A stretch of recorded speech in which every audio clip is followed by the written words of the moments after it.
आइए demon slayer की दुनिया के एक ऐसे किरदार की बात करते हैं जो शायद सबसे ज्यादा अजीब और उलझा हुआ है।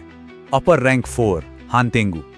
इसकी कहानी को ना परत दर परत खोल कर देखते हैं। जरा सोचिए, एक ऐसे डीमन से कैसे लड़ा जाए जिसे जितना मारो वो उतना ही ज्यादा खतरनाक होता जाए। यही वो सवाल है, वो पहेली है जो हानतेंगु डीमन स्लेयर्स के सामने रखता है। एक ऐसी पहेली जो लड़ाई के सारे नियम ही तोड़ देती है। देखिए, पहली नजर में जब हानतेंगु को कोई देखेगा तो वो बहुत ही कमजोर, डरपोक और हर वक्त कांपता हुआ सा नजर आता है। पर यही तो सबसे बड़ा धोखा है, क्योंकि असल में ये डीमन मुजान के सबसे ताकतवर मतलब अपर रैंक्स में से एक है। और यही जो विरोधाभास है ना, यही उसकी असली पहचान है। तो सवाल ये है कि ये काम कैसे करता है। देखिए, हानतेंगु की असली ताकत है उसका blood demon art emotion manifestation. और ये शक्ति तभी जागती है जब उसे खतरा महसूस होता है या फिर उस पर कोई हमला करता है। अब देखिए, आमतौर पर किसी डीमन का सर काटो तो वो मर जाता है ना? लेकिन हानतेंगु के साथ ठीक उल्टा होता है।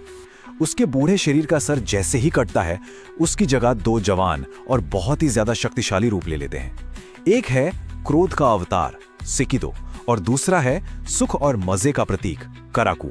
और बात यहीं खत्म नहीं होती। नहीं, इन नए क्लोन्स पर जब हमला होता है तो वो और हिस्सों में बंट जाते हैं। मतलब लड़ाई के मैदान में अब एक या दो नहीं बल्कि चार अलग अलग भावनाओं के अवतार आ जाते हैं। तो चलिए अब देखते हैं कि ये चारों हैं कौन, क्योंकि इनमें से हर एक क्लोन अपने आप में एक पूरा डीमन है। सबकी अपनी अलग पहचान है और लड़ने का अपना एक अलग ही अंदाज। ये जो लिस्ट है ना, ये सब कुछ साफ कर देती है। सबसे पहले सेकिदो यानी क्रोध, वो अपनी छड़ी से बिजली गिराता है। फिर है काराकू, सुख का प्रतीक, जो अपने पंखे से तूफानी हवाएं पैदा करता है। आइजेत्सु यानी शोक, अपने भाले से बहुत दूर से भी एकदम सटीक वार कर सकता है। और आखिर में उलोगी यानी आनंद, जो अपने पंखों और सोनिक चीखों से हमला करता है। मतलब ये चारों मिलकर एक ऐसी सेना बन जाते हैं जिसे हराना लगभग नामुमकिन लगता है। तो फिर सबसे बड़ा सवाल यही उठता है कि इन्हें हराया कैसे जाए। मतलब जब डीमन को मारने का सबसे असरदार तरीका सिर काटना ही दुश्मन को और ज्यादा ताकतवर बना रहा हो, तो फिर डीमन स्लेयर्स आखिर करें तो क्या करें? इसका जवाब हानतेंगु के धोखे की परतों के नीचे छिपा है। ये जो चारों शक्तिशाली क्लोन्स है ना, ये असल में बस एक छलावा है, एक ढाल की तरह जो असली शरीर को बचाने के लिए ही बनी है। और वो असली शरीर, वो सिर्फ एक मुट्ठी जितना छोटा है, कहीं छिपकर बस कांप रहा होता है। ये शरीर है डर का प्रतीक। और सबसे जरूरी बात, जब तक ये नन्हा सा शरीर जिंदा है तब तक वो चारों क्लोन अमर हैं। उन्हें चाहे कितनी भी बार मारो, वो वापस आ जाएंगे। यही जो फर्क है ना, यही हानतेंगु की पूरी कहानी है। एक तरफ जवान, आक्रामक और ताकतवर क्लोन्स, और दूसरी तरफ एक बूढ़ा, कमजोर और डरपोक असली शरीर जो बस छिपना जानता है। उसकी सारी की सारी ताकत बस इस छोटे से डर को बचाने के लिए है। लेकिन तब क्या होता है जब इस नन्हे से शरीर को भी ढूंढ लिया जाए, जब उसका डर अपनी सारी हदें पार कर जाए? तब हानतेंगु अपना आखिरी और सबसे खतरनाक दांव चलता है। होता यह है कि जैसे ही डर का वो छोटा सा शरीर पकड़ा जाता है, तो क्रोध का अवतार यानी सेकिदो बाकी तीनों क्लोन्स को जबरदस्ती अपने अंदर खींच लेता है। और इस विलय से जन्म होता है ज़ोहाकुटेन का, यानी नफरत का साक्षात रूप। और ये कोई मामूली पावर अप नहीं है, ये हानतेंगु का सबसे ज्यादा खौफनाक चेहरा है। और ज़ोहाकुटेन के मुंह से जो पहला जुमला निकलता है, वही उसकी सोच बता देता है। वो डीमन स्लेयर्स को बदमाश कहता है, जो कमजोरों को सताते हैं। मतलब उसकी नजर में बेचारा हानतेंगु तो पीड़ित है और असली विलन तो डीमन स्लेयर्स हैं। अब ज़ोहाकुटेन देखने में तो एक बच्चा लगता है, पर उसकी ताकत कल्पना से भी परे है। वो लकड़ी को कंट्रोल कर सकता है और उससे बड़े बड़े ड्रैगन बना सकता है। और सबसे खतरनाक बात, ये ड्रैगन उन चारों पुराने क्लोन्स की ताकतें इस्तेमाल कर सकते हैं। मतलब बिजली, हवा, ध्वनि और भाले के वार, सब एक साथ। एक हाशिरा के लिए भी इससे अकेले निपटना लगभग नामुमकिन है।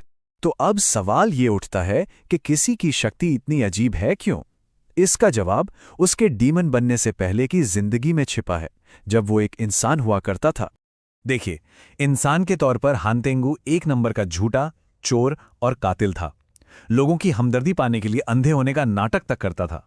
उसने कई शादियां की, और जब भी उसका झूठ पकड़ा जाता वो अपने ही परिवार को मार डालता। आखिरकार जब उसे पकड़ा गया और मौत की सजा सुनाई गई, तब भी वो यही कहता रहा कि वो निर्दोष है। और उसकी इसी कायरता में मुजान को एक बहुत बड़ी ताकत नजर आई। और यही बात सबसे अहम है, पकड़े जाने पर उसने खुद को कैसे बचाया। उसने कहा, मेरे हाथों ने ये किया, मैंने नहीं, ये मेरी मर्जी नहीं थी। ये सिर्फ एक बहाना नहीं था, वो सच में ऐसा ही मानता था। वो दिमागी तौर पर यह मानने को तैयार ही नहीं था कि गलती उसकी है। और उसकी जो ब्लड डीमन आर्ट है ना, वो इसी दिमागी बीमारी का जीता जागता सबूत है। उसकी भावनाएं जैसे कि क्रोध और शोक उससे अलग होकर खुद लड़ने लगती हैं। क्यों? ताकि उसका जो असली रूप है, मतलब वो डरपोक और कायर शरीर, वो हमेशा एक बेचारा, एक निर्दोष पीड़ित बना रह सके। इसीलिए हांतेगु सिर्फ एक और डीमन नहीं है, वो इस बात का एक खौफनाक उदाहरण है कि खुद को धोखा देने की ताकत कितनी ज्यादा विनाशकारी हो सकती है। उसका हर एक क्लोन, हर हमला बस एक ही झूठ को बचाने के लिए है कि मैं गलत नहीं हूं।